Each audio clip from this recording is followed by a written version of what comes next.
يا أيها الذين آمنوا لا تتخذوا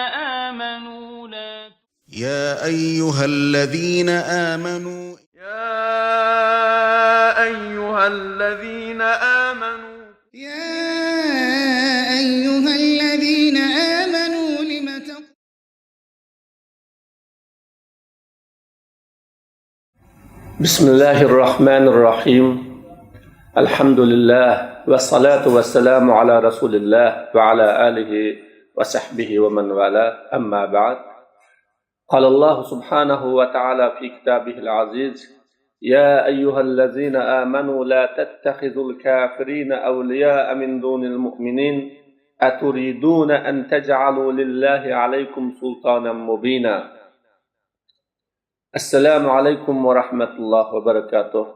Aziz musulmon qarindoshlar, Alloh subhanahu va taolo sizlar bizlarni dunyoga o'ziga qulchilik qilish uchun yaratib, bu qulchilikning yo'llarini o'rgatish uchun, uning yo'llarini ko'rsatib berish uchun Alloh har zaman payg'ambar avatdi va u payg'ambarga yo'llarini ko'rsatish uchun kitob nozil qildi. Alloh subhanahu va taolo nozil qilgan kitobga qarata kishilar davomli 3 turga ayrildi. Birinchisi payg'ambarga ergishib Alloh nozil qilgan kitobni o'zining hayot yo'li qilib mangan kishilar bo'ldi. Ikkinchisi payg'ambarga inkor qilib Alloh nozil qilgan kitobni o'zining hayot yo'li ekanligiga inkor qilib qarshi turib yashag'uvchilar ham bo'ldi. Uchinchi bir turkumlari o'zining tashqi jihatda qaysi safning ahli ustun bo'lgan vaqtlarda dunyoda huquq tutgan vaqtlarda va aziz bo'lgan vaqtlarda o'zining maydonini, ya'ni ig'izidagi davosini shu safga ekanligini da'vo qilib, ammo yuragida, chin qalbida inkor qilib yashag'uvchilari ham bo'ldi, birodarlar. Mana bu saf davomli munofiqlar degan saf bo'ldi. Alloh subhanahu va taolo bizga bu oyat-i karimada 3-chi saf bo'lgan mu'minlarga o'zining da'vosi bilan ig'zoki so'zi bilan bir ekanligini, uning sepidi ekanligini jakalab turib, ammo qalbida, niyatida musulmonlarning dushmani, musulmonlarning qarshisidagi sab bilan ekanligini yushirib kelayotgan, davomli musulmonlarga manfaat kelgan vaqtda işçidin onunla açığı kiladigan, kafirlarga manfaat kelsa, g'albi kelsa, kafirlarning hukmronligi ustun bo'lsa, oshkora maydonga chiqib turib, ularning sepidi ekanligini jakalaydigan kishilarning ahvolidan biz musulmonlarni agolantirish uchun Alloh taolo bu Sure Nisa'nın 144. ayetini bizga tushadi, birodarlar. Biz Qur'oni Karimni o'zining hayotlik yo'li qilgan insonlarga Alloh subhanahu va taolo 90 o'rinda chaqirib turib, bu yo'lning xaritasini, ya'ni islom yo'lining, iymon yo'lining xaridisini va musulmonlarning bu yo'lda qiladigan ishlarini ko'ksitib berganiz birodarlar. Shuning uchun 90 oyatni bir-birlab mu'min musulmonlarga yetkazishni maqsad qilib bugungi darsimiz buningki 7-oyatga kelgan. Ders itibari bilan 7-dars, ama oyat itibari bilan Sura Niso'ning 144-oyati. Allah subhanahu va taolo bu oyat orqali mu'min musulmonlarni iymoniga sodiq bo'lishini, davosiga sodiq bo'lishini, ammo kofirlarga moyil bo'lmaslik, kofirlarga yaxshi ko'rmaslik, kofirlarni do'st tutmaslik to'g'riliq Alloh taolo bizga bu yerda bir safda, maydonda qandoq bo'lish to'g'risida bizga Alloh taolo yo'l yo'riq berdi. Allah deydi: "Ya ayyuhallazina amanu, ey mu'minlar, menga ishongan, mening yo'limni yo'l qilib tanlagan, mening payg'ambarimni payg'ambar deb tunigan, mening kitobimni hayot dasturi deb tushungan mu'min bandalar, sizlar kofirlarni, mu'minlarni tuvan ko'rib, ojiz ko'rib, o'zinglarni do'st tutmanglar" deb Alloh taolo bu yerda bayon qildi. Aturiduna, sizlar kofirlarni do'st tutish orqali Allah subhanahu va taoloning silini azoblashi uchun o'zinglarga iniq pokit qilishinglarni xohlamsizlar. Kofirni do'st tutish Alloh taologa hujjat bo'ladi. Kofirning musulmonning ziniga hujjat bo'ladi. Demak, musha oyat-i karima bilan Allah subhanahu va taolo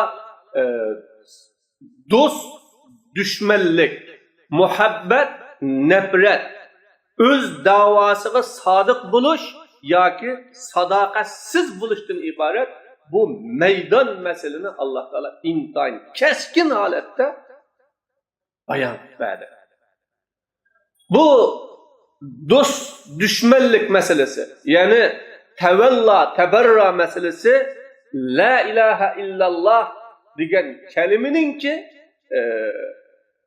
yıldızlardan birisi birodarlar. Ve imanning talab taqozzolari, din İslamning mecburiyati bu. Bu la ilaha, bu tavalla tabarra qalbdagi amal bo'lib, bu shahodatni buzib tashlaydigan, ya'ni bir musulmonning iymonini yo'q qilib o'tadigan, iman İslamdan chiqarib o'tadigan darajadagi la ilaha illallohga bog'langan eng muhim amallarning birisi.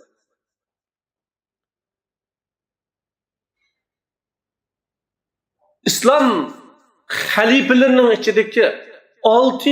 xalife, yani 5. xalife Ömür ibn Abdülaziz rahimahullah muhabbet nefretini, tevella teberrani İslam'ın 6. asaslarından birisi deb sanıgan birodarlar. Çünkü bu tevella teberra en muhim bo'lgan amillarning birisi. Bunu 6. asas deb sanıgan. Ve qandaqmi 6. asas bo'lmasin? Nima uchun bu 6. asas bo'ladi deganda, inson har qanday ishni qilmoqchi bo'lsa yoki biror so'zni so'zlamoqchi bo'lsa, ya biror ishni qo'llamoqchi bo'lsa, ya biror ish uchun ochiqlamoqchi bo'lsa, oldi bilan o inson shu demoqchi bo'lgan so'zini, qilmoqchi bo'lgan ishini, qo'llamoqchi bo'lgan tarafini qanday qiladi? U oldi bilan tushunadi. Uningda u haqda o'ylanadi. Shu ish to'g'ri ekan, haq ekan degan chaqda u so'zni deydi, u ishni qiladi, uning uchun g'azab qiladi, ya'ni yoki uning uchun uni qo'llaydi. Demak, bir musulmon Allah nazil qilgan Qur'onni, Allah avatgan payg'ambarni, Allah tarafidan kelgan dinni haqiqiy tushunib, haqiqiy uni tunib, yetib, uning to'g'ri va haqligiga chin qalbidan tasdiq qilgan ekan, u mu'min shu safda bo'lishi lozim. Shu maydonda bo'lishi lozim. Shu yo'lda bo'lishi lozim.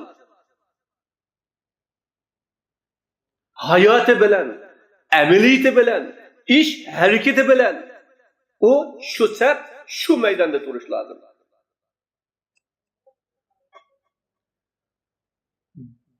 Do'st tutsa, musulmonni do'st tutadigan, kuyinsa, musulmonga kuyinadigan, azaplansa, musulmonning ziyniga azaplanadigan bo'lishi lozim. O, shu musulmonning xatoliqlari bo'lsa, uni to'g'rilaydigan, to'g'ri tiribi bo'lsa, uni qo'llaydigan bo'lishi lozim.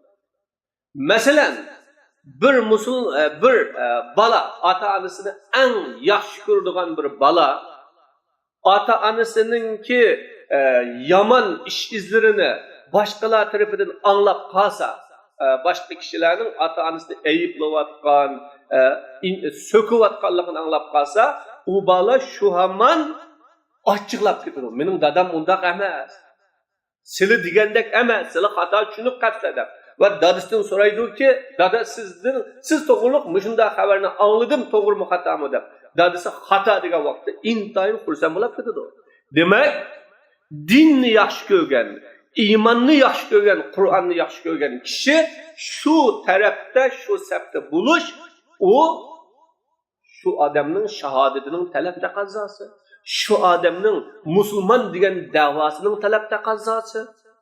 Shuning uchun bu tavalla tabarra, muhabbat nafrat bu mu'minningki hayotidagi eng muhim qalbdagi ibodat, amaldagi ibodat va maydondagi ibodat bo'lishdan sirt bu la ilaha illallohning bir yildizidir, birodarlar. Bu 6-rukni. Shuna Allah subhanahu va taala yana bir oyat karimada deydi: "Tara kasiran minhum yatawallawna allazina kafaru labi'sa ma qaddamat lahum anfusuhum an sakhitallahu alayhim wa fil azabihim khalidun." ولو كانوا يؤمنون بالله والنبي وما أنزل إليه ما اتخذوهم أولياء ولكن كثيرا منهم فاسقون. Sura Maide'nin 180. ayetidir. Allah bu yerde deydi: siz ey Muhammed aleyhissalatü vesselam, ya ey Müslüman, o insanlardan imanını dava kılıvatkan, Müslümandaçılıkla dava kılıvatkanlardan nurgunisini kafirlerini dost tutuvatkanlıkını görürsünüz. Onun ameliyeti, hareketi, hayatı kafirinin tarafıda, sebi kafirinin tarafıda. Manı bu şunu görürsünüz. Dep Allah bayan kılganlarken, bula labi'se ma qaddamat lahum anfusuhum. Bulanın kılgan işi acep mi, yaman iş bu. Yani Allah subhanahu ve taala ularga gazap kıldı. Şu yaman işki Allah ularga gazap kıldı. Demek bunun kılgan işi bilen ular Allah'ın gazabiga uçurdu. Azaptı ular mengu kalıdı degenden keyin, eğer ular Allah'a, Peygamberge ve o Peygamberge nazil kılıngan Kur'an'a, İslam'a işengen bolsa, ular kafirlerini dost tutmaydı dedi Allah. Öyle bakın. İmanın talep takazzası kafirini dost tutmaslık, kafirini yaş görmezlik, kafirin sebidi tutmaslık, kafirini himaye kılmaslık. Lekin ana ulardan köpünkisi bu davası, iman davası, İslam davası ve Müslümanlık davasının yiraklaşıp ketken, çıkıp ketken kişiler deb Allah Teala mana bu yerde bayan kıldı, birodarlar. Demek bu tevalla teberra İslam'ın 6. asası ve İslam'ın asası prensiplerden birisi bu.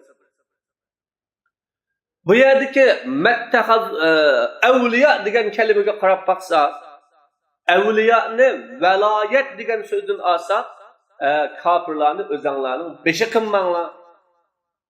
Kafirlarni silini başquradigan, sizlar uningga itoat qiladigan huquqlar qilmanglar degan bo'ldi. Agar bir kafir musulmonga ya musulmon jamiyatiga ya musulmon davlatiga bosh bo'lib qolsa, musulmonlar uni elib o'tishi, unga qarshi turishi, inkor qilishi lozim. Bunu zivar o'qimay zir o'qigan chaqda sizlar ular bilan do'stlashmanglar, yaqin o'tmanglar, og'irlashmanglar degan bu ma'noliqdir.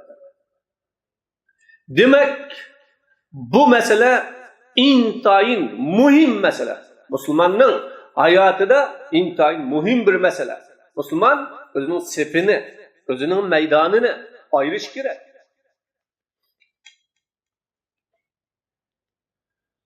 Bu tavalla tabarra meselesi dindeki en muhim bo'lgan omilning birisi. Mana Allah subhanahu wa ta'ala hayvanlarning ichidagi en nachar hayvon it deb bayon qildi. Masaluhum kamasalil-lazi. Mana ularning misoli itning misoliga o'xshaydi deb Alloh taolo bir kishilarni ayiblash, ularni so'kish, ularni qattiq inkor qilish maydonida it o'xshatsa, ammo Alloh subhanahu va taolo ashabul kahfining itini maqtadi birodar. Hatto ularning sonini bayon qilishda 7, 8-si it, 6, 7-si it deb itni ham barobar bayon qildi. Nima uchun? U it Alloh subhanahu va taologa ishongan, iymonida sodiq bo'lgan musulmonlarning sepida turib, shular bilan birga ko'chab, shularni qo'g'dab, himoya qilib, shular kirib olgan g'orining eg'izida ashulini himoya qilib turganlik uchun Alloh taolo mana bu itni maqtadi. Allah Kur'an-ı Kerim'de çümülünümü, özünün milleti, kavmi, eziyetki yolak kılıp kopkan vakitte şu eziyetin agahlandırgan çümülünümü bayan kılıp vakalet nemletun ya eyyuhan nemlu dedi. Bir çüme dedi ki ey çümüle guruhi silahını Süleyman aleyhissalatü vesselam desvatmasın da. İbrahim aleyhissalatu vesselam o'tga tashlangan vaqtda bir eg'izda rivoyat qilingan bir maqolalar bor. O'tga tashlangan vaqtda shu o'tni o'chirish uchun toshbaqa bir eg'izida suv ko'tarib kelgan deydi. Shuning bilan u o'tni o'chiranmasimi, ammo o'chirishni nasib qo'shgan. Yana bir qush uni tuydigan gerçi o otni ulg'aytib o'tamiz-mi, ammo u shu o'tga hassa qo'shgan. Demak, biz bir eg'iz so'zimiz bilan yoki bir qalamimizning orqali bir dona gap bilan bo'lsa-mu, hassa qo'shmaslik lozim. Masalan, Sayyid Qutb rahimahulloh to'g'riliq sen şu bir eg'iz tövbe namı yazıp bergin kaleminde seni biz turmadan azat qilib o'tilar deganda Sayyid Qutb rahimahulloh ya agar men haqning davosini qilib turib turmoqqa kelgan bo'lsam, bu menga haq tarafdan kelgan ishkan, men buningdan pushmon qilmayman. Agar botil tarafdan kelgan bo'lsa, men batılga hergiz baş egmayman ve onundan hem yordam talab qilmayman deb shu xil maydonida turgan birodar. Demak, bu maydon masalasi shu qadar muhim masala bu. Bu shu qadar muhim masala. Biz bugun musulmonlarning azoblanayotgan, zulm qilinayotgan, musulmonlarning o'ltirilayotgan, turmalarga tashlanayotgan, turmalardan jasadlar chiqayotgan, mushunda bir holatlarni anglab turamiz, ko'rib turamiz va ularning xabarlari davomli quloqlarimizga yetib turdi. Mushunda vaqtda bir musulmonning ichining pushishi, ko'nglining yerim bo'lishi, ko'zdan yosh eqishi, yo uning haqida duo qilish, yo uning uchun qanday qilsam bir qo'limdan kelar, mushuning ishini bir yengillatish uchun deb uningga bir kuyinish, bu iymonning taqozosi, talabi bo'lsa, ammo uningga parvo qilmay, uning bilan mening nima ishimda deb yurib ketish, bu iymonning talab taqozolariga zid bir ish aziz birodarlar. Shunga bu maydon masalasi eng muhim masala. Aziz birodarlar, Alloh taolo mushu oyat karimida bizga shu maydoninglarda kofirga moyil bo'lmanglar. Sepinglarda kofirga moyil bo'lmanglar. Amaliyatinglar bilan kofirlarga yordam bermanglar. Kafirlarni kuchlantirmanglar, kafirlarni qo'llab quvvatlamanglar deydi Alloh taolo.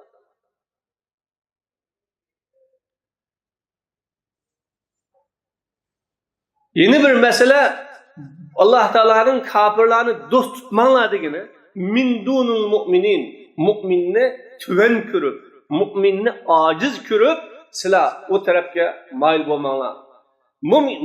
Masalan, mu'minlar ojiz, mu'minlarning qo'lida iqtisod yo'q, mu'minlarning qo'lida huquq yo'q, mu'minlarningki davlati yo'q, mu'minlar eng tuvan, har bir holatda yashayotgan zamonda ham turibdimiz biz. Mana bu kofirlarni do'st tutib, kofirlarga moyil bo'lib ketmanglar degan oyatning ichiga mu'minning ojiz, kuchsiz ishkan bo'lgan zamonida mu'min kishi o'ziningki ishonchisini yo'qotmaslik. Mu'min g'alaba qiladi, mu'min azizlikka erishadi, mu'min nijotga erishadi. Mu'minning yo'li haq, da'vosi haq. Mu'min musulmonlar mangan bu yo'l chuqum g'alaba nusrat erishadigan yo'l degan mana mushu ishonchini yo'qotmaslikmi va mushu ishonchida mustahkam turishmi, bu iymonning talab taqozolari.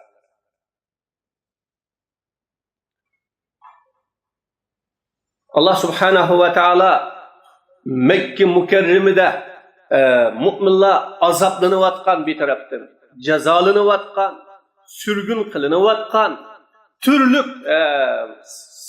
imtihonlarga duch kelayotgan bir vaqtda mu'min musulmonlarga shum xabar bo'ladigan, ammo kofirlar xursand bo'ladigan bir xabar yetib keldi. Ya'ni Rumliklar Parislar tarafidan mag'lub bo'ldi. Rum ahli kitob edi. Parislar o'tparas kofirlar edi.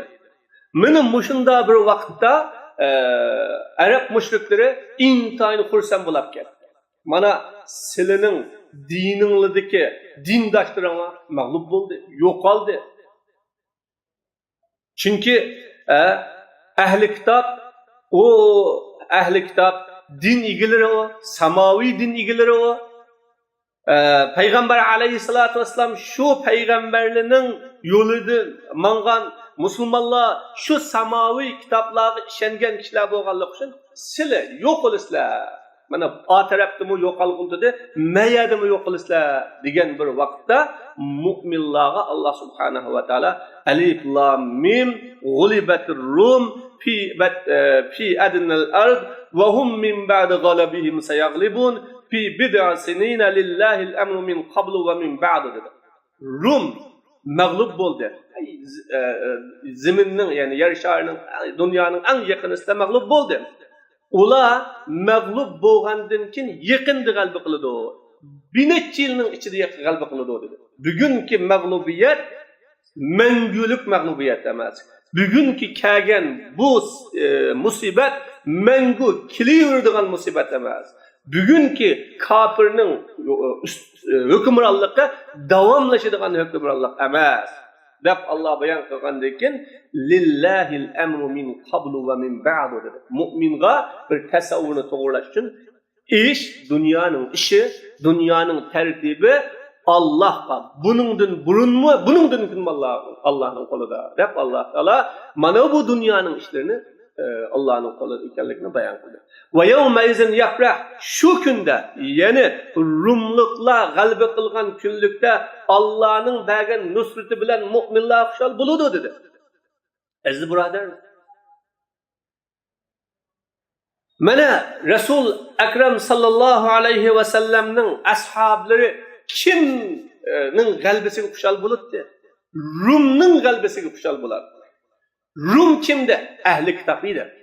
Demek Mekke'de en izilavatkan, zulüm uçuravatkan haletide hem Allah Teala müminleri ümit bekişler, bugünkü mağlubiyet, bugünkü musibet, bugünkü zulüm, taraftan kilovatkan, Müslümanların üstü kilovatkan bu kapılık, bu vaktlık bu, tügeydi, yokuludu. Sile ümitsizlenmeler dep Allah Teala bayan kıldı.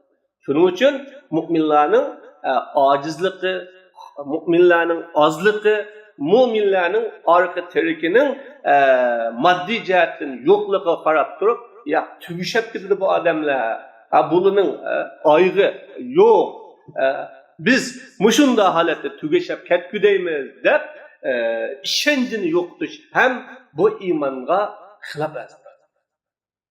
Şu Allah min dunil müminin, müminlerini aciz görüp, bunun yokluğun adamlar, bunun sepede tutsak, ya bunun yolu da bille tutsak, ya bunun kollap kuvvetlisek, ya ki bu davanı bille kılsak, aman bunun düşmanı güçlük, düşmanı köp ve bunun düşmanıga hiç kim tenkilenmeydi o. Bu adamların yolu da tuğallıkını özümüz otlu istirgellik der, sizler işencanlarını ondan yok etmanlar. Hep Allah beyan kıldı. Şuna en çok hater mümin Müslümanların az ve aciz çağıda ularının kalbiga erişidiganligi, ularning bundan keyingi ishlarda izzat, hurlikka erişidiganligiga ishonchini yo'qtib, kofirlarga yulinish, kofirlarga o'zini etish va kofirlar safida turish, mana bu Alloh subhanahu va taolo cheklagan ishning o'zi bo'ladi. Yeni bir ish Allah subhanahu va taolo bu oyat kerime orqali bizga ya ayyuhallazina amanu la tattakhizul kafirina awliya min dunil mu'minin degan oyat kerime orqali bizlarga shu kofirlarni do'st tutgan kishi Allohning azobiga duch keladiganligini bizga xabar berdi, birodarlar. Kofirlarni do'st tutish, shu tarafda bo'lish bizni Allohning azobiga duch qiladi ekan. U Allohning azobi dunyoda xor bo'ladi. O vaqtda Müslüman özünün sefini, özünün meydanını to'g'ri to'limiga vaqtda, do'st düşmanini to'liq ayrimiga vaqtda, do'st düşmanini kimligini aniq ayirib, do'st düşmanga düşman holatida muomala qilmagan va uni bilmagan vaqtda musulmonlar Allohning azobiga tushadi. Aziz qarindoshlar, biz özümüzün ahvalini bir oylab baksak, neçe yıl Allah'ın düşmanlarını kalbimizde, bu Allah'ın düşmanı, Kur'an'ın düşmanı, İslam'ın düşmanı, Müslümanların düşmanı, bunun bilen bizim yolumuz ayrım, kıymet karışımız ayrım, fikrimiz ayrım, tasavvurumuz ayrım deyip, tunup hakikaten düşman degen an, düşende safa bilen yaşadık mı? Ya ki onu bizden kazgıcı, bizdenki turmuşumuzda yaxşılap beradigan, bizni yeteklep mağadigan, bizge bir yol köstürdigan kişiler dep tunudık mı? Mana bu şunu oylayın. Her bir Allah'ın Müslümanlığa kelgen cezası Müslümanların özünün kılgan hatalıkıdan keledi buradarlar. Biz Allah'ın düşmanlarını düşman dep tunuşumuz gerek edi. Allah'ın düşmanlarını düşman dep biliş gerek edi. Ama biz onları bilenmedik. Şunun için Allah subhanahu ve taala düşmanın kimlikini bildiriş için tunutish uchun sen Qur'on bilan tanımasan, İslam bilan tanımasan ve o'zingning tarixi bilan, islomiy tarixing bilan tanımasan, amaliyat bilan tanıma. Deb Alloh taolo dushmanlarning maskasini yuzidan ichib o'tadi.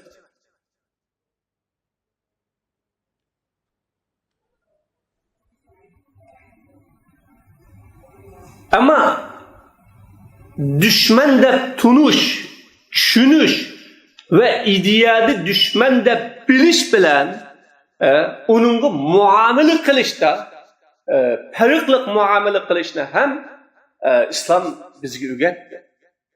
Hamda inson bir vatanda kafir bilan birga yashab qilish mumkin, munofiq bilan yashab qilish mumkin. Ya bire iş qiladigan, xizmat qiladigan o'rinda birga yashab qilish mumkin. Yoki ilm setimni qilib serish mumkin. Yoki uning bilan ba'zi bir yo'lida birga mengib serish mumkin. Ammo buning bilan ya'ni muomala, uni bilan birga yashash, turmushda birga o'tash bilan ammo dushman deb tunish o'tirisda va tushunish o'tirisda cho'ng farq bor. Alloh taolo ya ayyuhallazina amanu la tatawallaw qauman g'aziballohu alayhim. Ey mu'minlar, sizlar Alloh subhanahu va taolo ularga g'azab qilgan millatni do'st tutmanglar dedi. Aziz birodarlar, Alloh g'azab qilgan millat Yahudi, Xristiyan va uningdan boshqa Allohga inkor qilgan millat bu Alloh g'azab qilgan millat. Onu siz do'st tutmanglar dedi. Yani do'st tutma dedi. Do'stmi deganlik tijorat qilma, ilm setim qilma, uning bilan birga yashama, bir yurtda birga o'tma deganlik emas. İş aloqasi, xizmat aloqasi u bilak, ammo qalbdagi tunish, ideya aloqasi bilak edi birodarlar. Masalan, bir zavodda ishlab qilishimiz mumkin. Onun beshi kafir, onun beshi Allohning dushmani. Ammo uning bilan ishlash jarayonida shariat ruxsat qilgan doirada xizmatni qilib haqqini olishing mumkin. Normal aloqa bilan. Ammo uning bilan qizg'in, samimiy bo'lib, sovg'a salomlarni qilib, kichik-kichilab mungdishib, onun bilan o'yin tomoshalarga birga berib, birga o'tib, xuddi do'st kabi bunda muomala qilish bu to'g'ri emas. Alloh taolo bu oyatning oxirisida va may yatawallahu minkum fa innahu minhum. Qanday bir kishi ularni do'st tutsa, shu bu mu'min musulmonlardan qanday kishi kofirlarni do'st tutsa, ana shu kishi ularning qatoridan. Demak, bu qalbdagi masala bilan amaliy harakatdagi bilan masala. Shuning uchun inson boshqalar bilan yashaganda davomli anda boshqalar bilan yashaganda, ya'ni kofirlar bilan, dinsizlar bilan yashaganda dushmanlik bilan yashamdi, uning bilan qarshilashib yashamdi, tillishib yashamdi, urushib yashamdi, qapoqlarni tutib yashamdi. Unda yashamaydi. Unda yashamaydi. Hurmat bilan yashaydi. O'ziga loyiq izzati bilan yashaydi. Allah subhanahu va taolo bu oyat karimada ham la yanhaakumullohu anillazina lam yuqatilukum fid-din va lam yukhrijukum an diyarikum an tabarruhum va tuqsitu ilayhim innalloha yuhibbul muqsitin. إنما ينهاكم الله عن الذين قاتلوكم في الدين وأخرجوكم من دياركم وظاهروا على إخراجكم أن تولوهم ومن يتولهم فأولئك هم الظالمون dedi.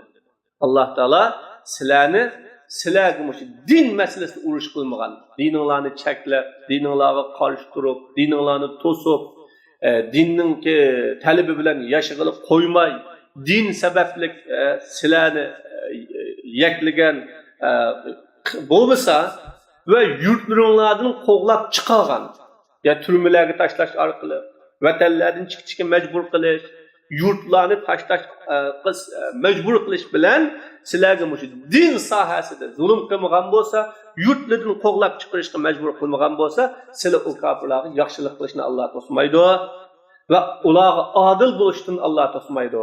Haqiqatan Alloh taolo adil kishilarni yaxshi ko'rdi. Demak, sanız günah işlemagan bo'lsa, jinoyat işlemagan bo'lsa, senin üstünden insanlık cinayeti, dini cinayet ve hayatta yaşaştın ibaret erkinliğine karşı cinayet işlemagan bo'lsa, senin normal yaşashını hürmet kılgan, normal yaşashını ruhsat kılgan bo'lsa ve dini dinga Allah talep kılgandek yaşaş imkaniyeti bergen bo'lsa, sen o kafirga adil muamele kıldın. Fakat Allah subhanahu wa ta'ala sizlarga dinda urush qilgan, sizlarni yurtlaringlardan qo'g'lab chiqargan va qo'g'lab chiqarishda yordamlashgan kishilarni ularni do'st tutishdan Alloh to'sadi. Kimki ularni do'st tutsa, ana ular zolim deb Alloh taolo aytadi. Mana bu yerdagi masala kafirlik bo'ldi. Allah'ın dinini inkar kılgan kafirli bo'ldi, onu hemmini o'xshash ko'rish masalasi emas. O'xshash muomala qilish masalasi emas. Hammaga o'xshash qarash masalasi emas, birodarlar. Masalan, ba'zi musulmonlar bugungi kunda musulmon bo'lmagan millatlar bilan qo'shni bo'lib o'tiradi, bir ko'chining ichida o'tiradi, ya bir doktorxonaga kirib yetib qoladi. Shuning uchun o kafir onunla salam kılıdı, soğuk salamlarını kılıdı, yoklaydı, ya ki yaxşı muamele kılıdı. Onunla sen del aksice kat kuruq muamele kılış, karşı turuş, ya ki onu düşman tutuş muamelesi de buluşun doğru emas bu. Şunun için Müslüman birli yaşaş bilen birle, ama düşünce, fikir, tunuşta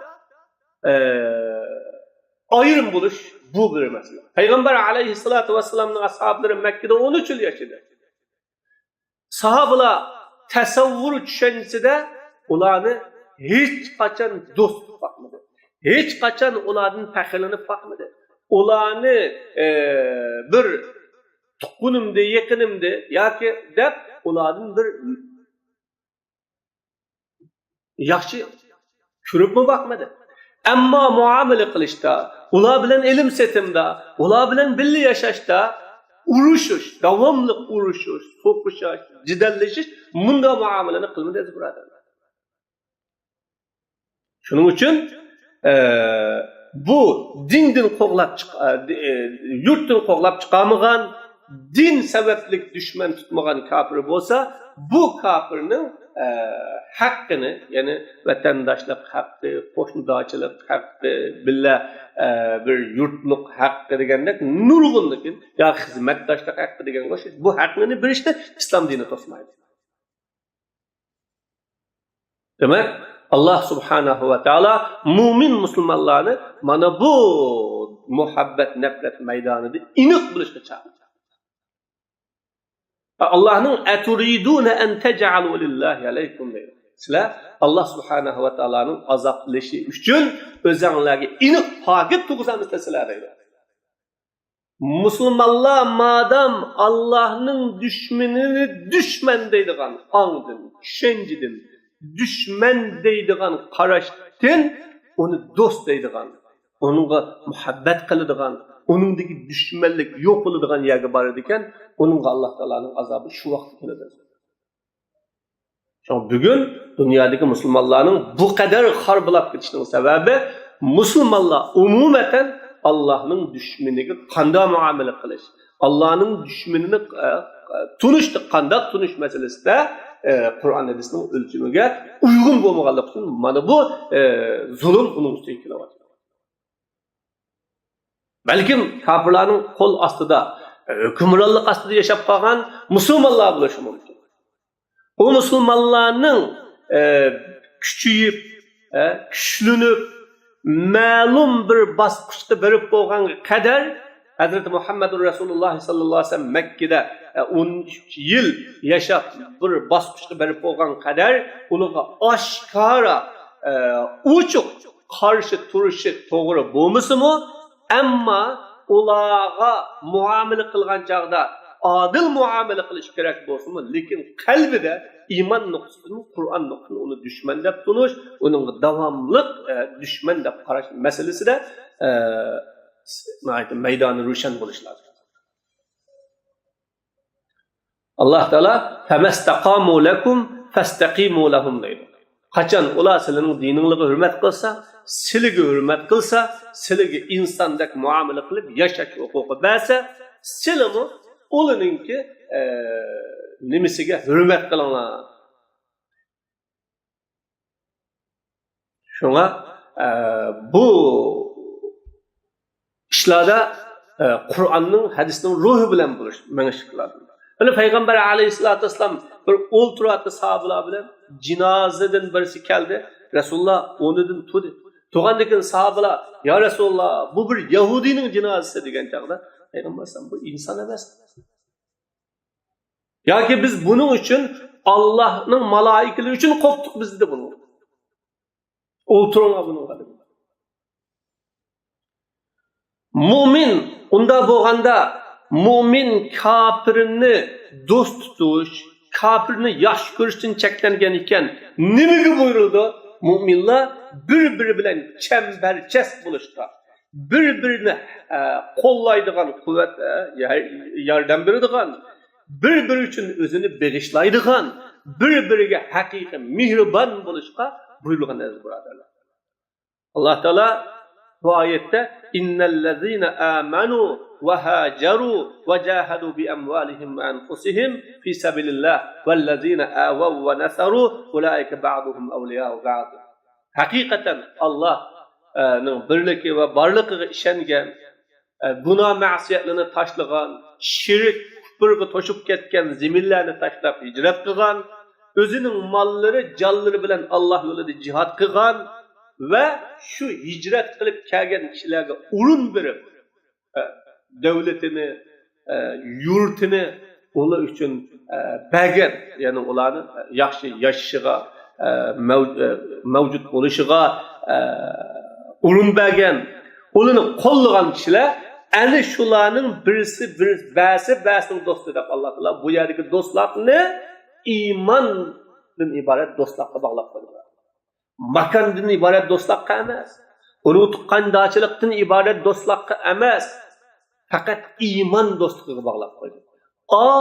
Yirak bir yurtdan, dünyanın şarkıdan, dünyanın garbiga kelgan bo'lsa, şu şarkıdan kelgan kişilerge, garip kişiler, bu mening musulmon qarindishim kan, bizning dinimiz bir ekan deb, unuga yurtda xotirjamlik beribdi. Keng azad yaşıqlı qo'yapti. Bunda qo'ygan bo'lsa, u bir qarindosh Alloh taolo. Shuning uchun bu musulmon bir-birini qo'llaydigan bo'ladi. Bir musulmon g'alaba qilsa xushal bo'ladi. Utuqqa erishsa uni tabriklaydi. Agar musulmon muhtoj bo'lib qolsa yordam beradi, uni qo'llab-quvvatlaydi. Musulmonning ziyniga kuyingen kişi o çıkığında münafık. Müslüman ziyan tağsa, Müslüman yok alsa onun hoş boğan kişi o münafık. Ama kafirine destekler, kafirine kollab kuvvetler, küfürün terakkiyatıga sıkışan kişi hem o münafık kişidir. Allah Teala münafıkların süperlep demeydi. İn tusibke hasenetun tasu'hum dedi. Eğer sana ve müminlerge bir yaxşılık yapmasa, onların ko'nglini bir aram kılır. Chidamaydi onunla. Münafıkның süpti Müslümanға qalba kelmesler. Müslümanların kudretlik buluşunu xalamaslar. Bugün dünyada umumeten İslam düşmanları bir de, yoki İslam düşmanlarının g'alchileri bir de Müslümanlarni baş ko'tar kuzmayapti. Çünkü bu tehdit bizga, xatar bizga. Bular nada baş ko'tardi ekan? Hamon bizga ya vastılık ya vastsız holatda u bizga ziyon yetkazadi. Şu bazı devletler yeni başka devletlarni qo'llayapti. Nima uchun? Çünkü o terakki kılsa hemen bizden kaçmak lazım. Şunun okşaş Müslümanlarımı birbirini kollaş gerek. Müslümanların birbirine yerden bir gerek. Mümin Müslümanların bir sab bulanmağanlığı, bir cemaat bulanmağanlığı, bir teşkilat bulanmay, periqe bölünüp ketkenligi, eğer ula birbirine boğan bağlanış, birbirine boğan çiğnitiş, birbirini kollaştığın ibaret muş asasda bulmay, hemmisi birbirine inkar kılış, eyipleş asasda olsa, bu imanın zayıfleşkenligi, Allah'ın dinidir, Rus mağmağanlığının alametidir buralarlar. Müslüman neçe cemaat bulup kessi bunu. Ama her birisi dinin bir hizmetine, dinin bir tarafına asıl olur. Xuddi bir daraxtning neçe tutqu olsa, ama o bir asas üstüge tuğunu oğuşaş olsa buludu. Lekin o Müslüman neçe fariqi oldu. Her birisi özünün fariqisi, özünün cemaati, özünün guruhunu güçlendiriş, qollaş, kuvvetleş, karşı tarafı inkar kılış, eyipleş, ya onu yaman görüş, ya onun için kalbide bir ara buluş bu kapkası. Mav Allah'ın dinide boğanlık emas bu. Bu doğru ve sağlam yolda emas bu. Şuna Müslümanlar kafirlerini yaxşı görmeslik, dost tutmaslık karşısında çokum Müslümanlar bir buluş, beraber buluş, birbirini intihan qollaş buluşlardı.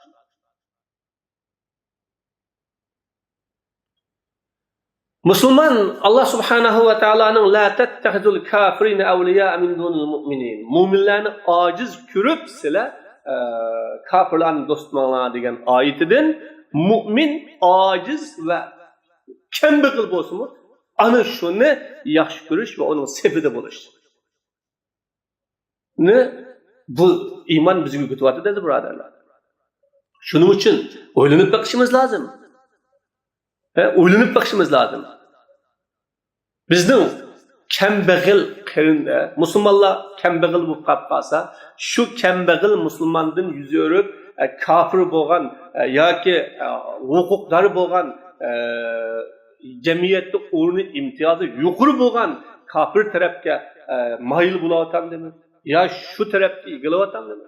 Aziz musulmonlar, biz ko'rdik nurg'unlarni kafirlarni do'st tutish, kafirlar bilan muomala qilish, tijoratda sherik qilish, ular bilan birga yashash, hatto ularni o'zimizning ustimizga biroz ziyon zahmat kelishdan to'sadigan bir qalqon bu. Bizning to'sidi bizni saqlaydi bu. deb turib oladigan nurg'un musulmonlarni ko'rdik. Alloh subhanahu va taolo eng oxirida ana kofirdan yaxshilik qilmaydiganligini bizga bayon qildi. Şuna bugün Müslümanlar güçlü, güçsüz taraf tılam emas, hak aciz bo'lsa-mu güçlü. Haqiqat ahli aciz bo'lsa-mu ulu güçlü deb turib, güçni moddiy kuch bilan o'lchamasdan iymon, e'tiqod kuchi bilan o'lchab muomala qilish lozim. Alloh taolo mana yuqoridagi oyat karimada nima deydi? Mümin yurtidan ayrılıp, özünün yurtida patmagan, yurtida turanmagan, hatta yurtida yaşaş huquqi bo'lmay, bilib bu yurtga kelib qolgan bir mümin qanday bo'lmoqchi? U kambag'al, ojiz, u mushunda mümin yeni bir müminning do'sti o. Qarindishi deb Alloh bayon qiladi. Demek Allah Subhanahu va taolo bu oyat karima bilan bizga safni meydan iniq buluş, Müslümanlığı kuyunuş, köngül buluş, gemini yiyiş, onunla bütün imkaniyet bilen kolumuzdan kılgan yardımını kılış, ama kafirga menfaat yetkizmeslikten bayan kılgandın ki Allah Subhanahu wa Ta'ala'nın mana bu ayetin yeni biz şu inçki bir nokta ne olursa hiç işlerden kar olmaydıgan, Müslümanın işleriyle kar olmaydıgan, kollamaydıgan, ya ki Müslümanın düşmanını düşman tutmaydıgan, yaman kömaydıgan, özünün işini lam kılıdıgan, gemi, maksidi, işi fakat özünün işi tutuyor. Bunu şunda bir türküm Müslümanlarını kırvatmadı. Ya Müslümanға kaygırmadı, Müslümanını kollamadı, o Müslüman için menfaat yetkizmedi. Ya düşmaniga ziyon solmadi, düşmaniga qarshi chiqmadi. Faqat hayotda yashash yo'lini tanlagan. Yashash yo'lini tanlagan. Ya mu'minning sepida emas, yoki kofirning qarshisida emas. Ammo faqat o'zining yashash yo'lini tanlagan kishilar. Bunda bir iymon yo'q. Allah Teala bu hakkımı وَالَّذ۪ينَ آمَنُوا وَلَمْ يُهَاجِرُوا مَا لَكُمْ مِنْ وَلَايَتِهِمْ مِنْ شَيْءٍ حَتَّى يُهَاجِرُوا dedi. İman eğitip hicret kılmayan kişiler kelsek, size Müslümanlığa olan dostlardan hiç nesi yok ta ki hicret kılgan kadardır.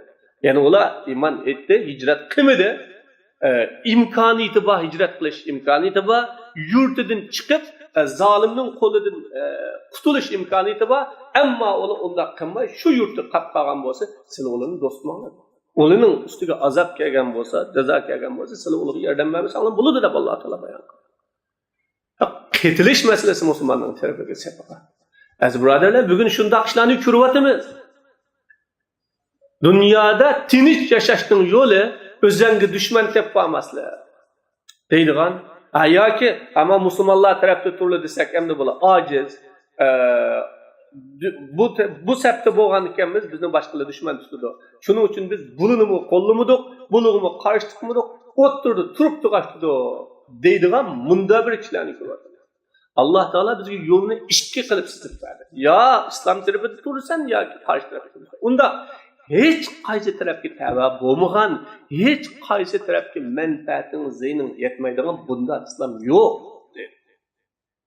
Ama bunda dinin kıymeti yok.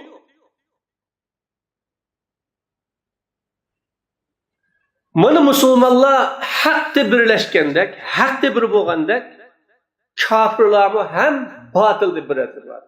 O dini kanda olsun, milleti kanda olsun, halk, onlarınki ideolojisi kanda olsun, ama ulu bir Allah Teala mana vellezine kafaru ba'duhum evliya'u ba'd kafirlarımı öz ara birbirinin dostu değil. Birbirini kollaydı. Çünkü kafirlar küçük gündüz hemkarlaşır. Nimege karşı, dinine karşı, Müslümanlığa karşı. La ilahe illallah ehline karşı. Allah ha entum ulai tuhibbunahum ve la yuhibbunakum dedi. Ey Müslümanlar, bak Müslümanlar, sizler ulanı yaxşı görüyorlar. Ama ular sizlerini yaxşı görmeydi bu. Çünkü dinde ayrıldığını, kıymet karıştı ayrıldığını ulanı yaxşı görmeydi. Azim burada. Biz mana özümüzün real ameliyatı qaraydigan bolsak, biz hayatımızda nurgun Müslümanlardan kaçkan, özümüzde chetga olgan, yiroq turgan, bizga ularning sababli ziyon kelmasa, dushmanlarning ko'ziga biz ko'nib qolmaylik. Kafir bizni faloni bilan yaqinkan, ustani bilan birga o'tadi ekan deb, biz shu kafirningki sepidi karşı sepidi ko'rinib qolmaylik deb o'zimizni musulmonlardan shu qadar chetga olgan edik. Mush orqali o'zimizni qo'g'dab qolamiz, himoya qilib qolamiz. Mush orqali bir dunyoda bir xato yashab ketamiz. Yeni bizga kuyunadigan, ko'ngil bo'ladigan bir kafir bo'la, iymonni yaxshi ko'radigan, musulmonni yaxshi ko'radigan, musulmonning sepida bo'ladigan, musulmonning tarafdorida bo'ladigan bir kafirmi chiqib qoladi. Mana shuni umid qilib, shuning chapini talab, shuning soyasida soydimoqchi bo'lgan mana bundaq bir musulmonlarning uchun. Ammo Alloh subhanahu va taolo unda demadi. Kafir bir saf, musulmon bir saf var. Mana bugun amaliyotda bütün İslamning dushmanlari o'rtaq bir safda, bir maydonda turibdi.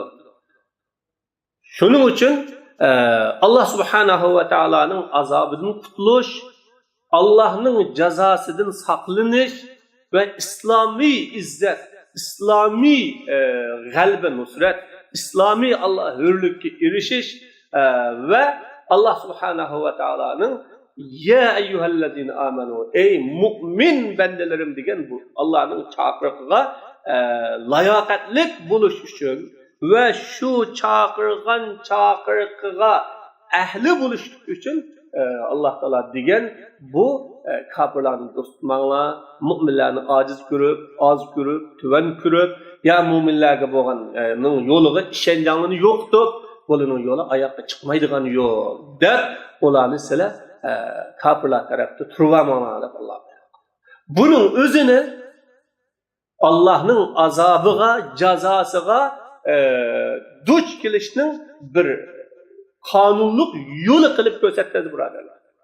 Şu Müslüman kaçan ki Allah'ın dini de müstehkem tusa, özünün Kur'an yolu da müstehkem tusa ve o bu mümin kerindaşlar bilen sefer inik bolsa bu vakitte Allah Teala kafirler üstüden galbi nusret. Olmasa Allah'ın mana dünyadaki cezası, azabı mümin Müslümanlara devamlı kepturur. Allah Subhanahu ve Teala hemimizni Allah Teala dost tutmanlar degen kişilerini dost tutmaydıqlardan nasip olsun. Allah bu iman nidasıga layık yaşaydığı kişilerden olsun. Ve ahiru da'vana elhamdülillahi.